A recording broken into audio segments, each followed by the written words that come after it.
The Little Mermaid, a special song. May I have your attention, please? Sebastian called. The crab tapped his baton on the podium to begin the rehearsal. King Triton's birthday was in a couple of days, and the court musicians were planning a special performance. Triton's daughter, Ariel, would sing while the orchestra played a brand new tune. Sebastian wanted the concert to be spectacular, but they still had a lot of work to do. The crab raised his baton, and the musicians began playing. Beautiful music filled the sea until clang. Who did that? Sebastian demanded. I did, said a timid voice. Not again, Coral, cried Sebastian. Sorry, the young mermaid replied, her cheeks red with embarrassment. Coral, said the conductor sternly, the best way to play the cymbals are to hold on to them. Yes, sir, Coral answered. Now, if there'll be no more interruptions, Sebastian said grumpily, let's continue. He sounds really grumpy today. The rehearsal went from bad to worse. Coral kept missing her cues. She dropped her cymbal a second time. Clang! Then she tripped and landed on top of the kettle drum. As Ariel watched, Sebastian threw down his baton. Rehearsal's over, the crab yelled, and stormed off. Ariel helped Coral up. Don't mind Sebastian, she said reassuringly. He just wants everything to be perfect. Coral bit her lip. I might as well quit the orchestra, she said sadly. I'll never be able to get the song right, let alone perfect. Don't worry about it, Ariel said. The only thing I'm perfect at is making Sebastian mad. You should have seen his face the last time I went to the surface. His eyes bulged right out of his head. You've been to the surface? Coral asked, amazed. Her face lit up with excitement. Wow, you must be the bravest mermaid ever. Ariel laughed. I don't know about brave, she said. It's just something I like to do. I'm sure you have a hobby, right? Well, I don't know, said Coral. I've 9 brothers and sisters, so I'm never totally alone. I know what you mean, Ariel admitted. I have a lot of sisters myself, but I have a special place where I keep my collection of treasures. Would you like to see it? I'd love to, Coral exclaimed. The 2 mermaids swam to Ariel's grotto. Make yourself at home, Ariel said to Coral as they arrived. Flounder the fish was there. He waved a fin at them. Coral swam around the cavern, examining jewelry and shiny trinkets. Where did you find all of them? She asked Ariel as she put on a strand of pearls. I found some at the bottom of the ocean, said Ariel, and some in sunken ships, Flounder added. You've been inside a sunken ship? Coral said with a gasp. Weren't you scared? Of course not. Were you, Flounder? Ariel teased. Nothing to it, the fish fibbed. So what are we waiting for? Asked Ariel. Let's go. Coral and Flounder tailed behind Ariel as she swam. Soon they arrived at a ship that had sunken to the ocean floor. Come on, Ariel urged, disappearing through a large porthole. Let's see what's inside.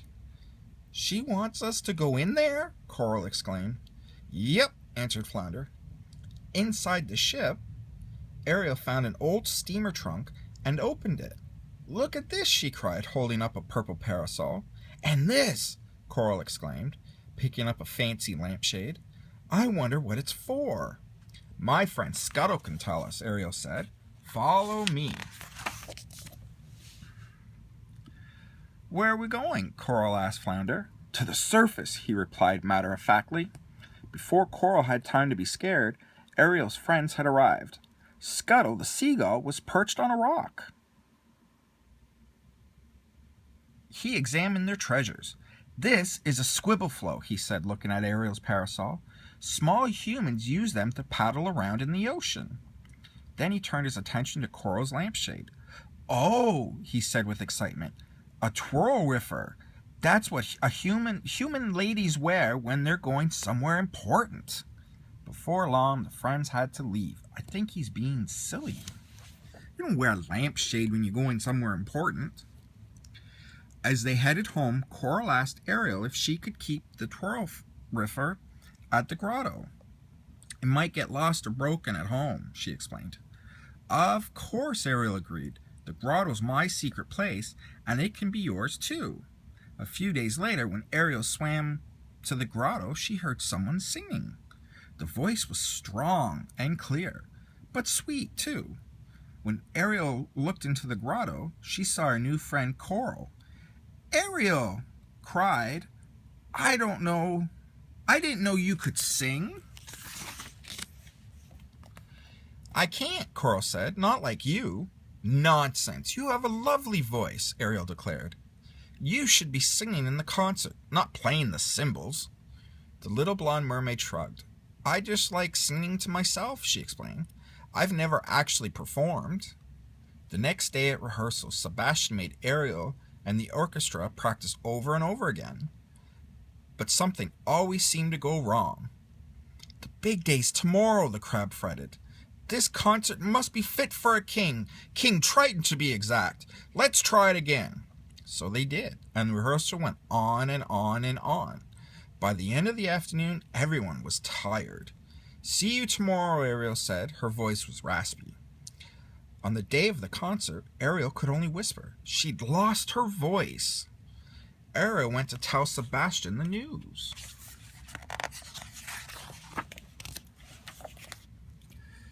It's my fault, Sebastian moaned. Yesterday's rehearsal was too long. Now who's going to sing the solo? Ariel motioned for Sebastian to follow her. Then she led him to the grotto where Coral was singing. Sebastian asked the blonde mermaid to take Ariel's place. Me? Coral said, but I can't. You must, Sebastian insisted. Otherwise, King Triton's birthday will be ruined. I can't sing in front of a crowd of mer people, Coral pleaded.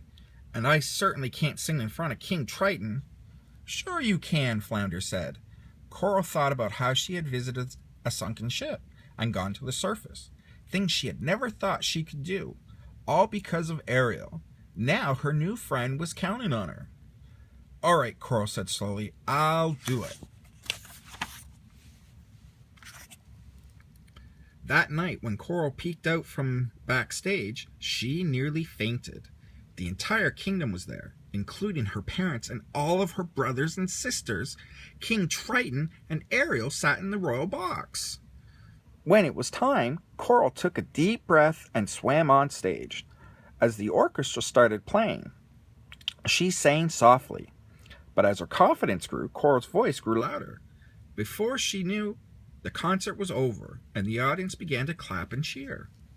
Coral, said Sebastian, smiling broadly, you can give away your cymbals. From now on, you're going to be a court singer.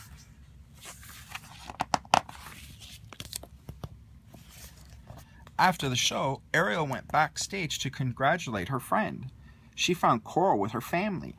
I didn't know you could sing like that, one of Coral's sisters exclaimed.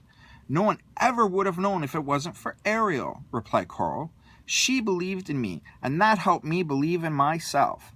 Ariel still couldn't speak, but she smiled at Coral and gave her a big hug. She was glad everything had worked out so well. It had been a wonderful evening. The end.